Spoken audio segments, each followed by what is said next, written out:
ಈರುಳ್ಳಿ ಬಜೆ ಬೇಕಾಗುವ ಸಾಮಗ್ರಿಗಳು: ಈರುಳ್ಳಿ, ಕಡಲೆ ಹಿಟ್ಟು, ಹಸಿ ಶುಂಠಿ, ಖಾರ ಪುಡಿ, ಕರಿಬೇವು, ಕೊತ್ತಂಬರಿ ಕಾಳು, ಓಮು, ರುಚಿಗೆ ತಕ್ಕಷ್ಟು ಉಪ್ಪು, ಚಿಟಿಕೆ ಸೋಡಾ, ಚಿಟಿಕೆ ಇಂಗು, ಕರಿಯಲು ಎಣ್ಣೆ. ಹಸಿ ಶುಂಠಿ, ಓಮು, ಕೊತ್ತಂಬರಿ ಕಾಳು, ಕರಿಬೇವು ಇದನ್ನು ಮಿಕ್ಸಿ ಮಾಡಿ ಪೌಡರ್ ಮಾಡಿಕೊಳ್ಳಬೇಕು.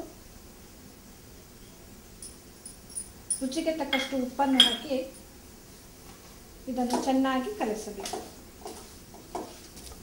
ಈರುಳ್ಳಿಯನ್ನು ಚೆನ್ನಾಗಿ ಕಲಸಬೇಕು. ಇಂಗು ಹಾಕಿ ಕಡಲೆ ಹಿಟ್ಟನ್ನು ಹಾಕಿ ಮತ್ತೊಮ್ಮೆ ಕಲಸಬೇಕು.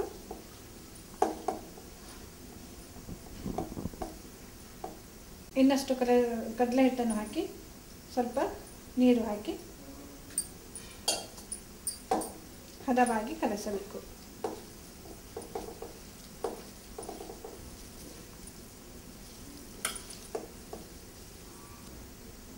ಇದಕ್ಕೆ ಸ್ವಲ್ಪ ಖಾರ ಪುಡಿ, ಖಾರ ಬೇಕಾದರೆ ಸ್ವಲ್ಪ ಜಾಸ್ತಿ ಖಾರ ಪುಡಿ ಹಾಕಿಕೊಳ್ಳಿ. ಇದನ್ನು ಮತ್ತೊಮ್ಮೆ ಚೆನ್ನಾಗಿ ಕಲಸಿ.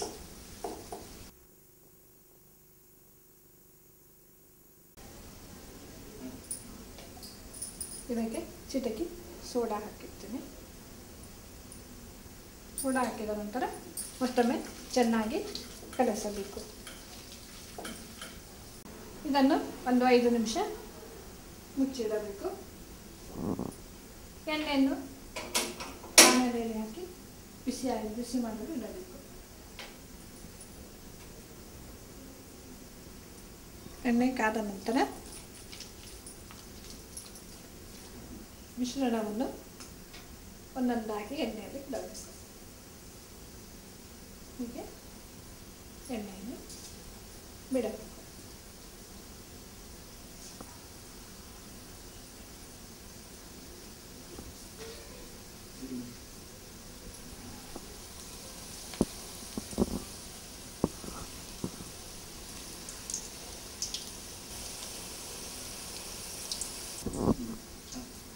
ಸಣ್ಣ ಉರಿಯಲ್ಲಿ ಹದವಾಗಿ ಬೇಯಿಸಬೇಕು.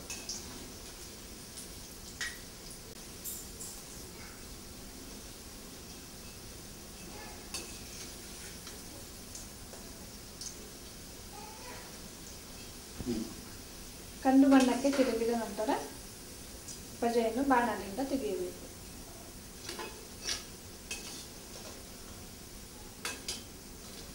ಈಗ ಬಿಸಿ ಬಿಸಿಯಾದ ಈರುಳ್ಳಿ ಬಜೆ ರೆಡಿ.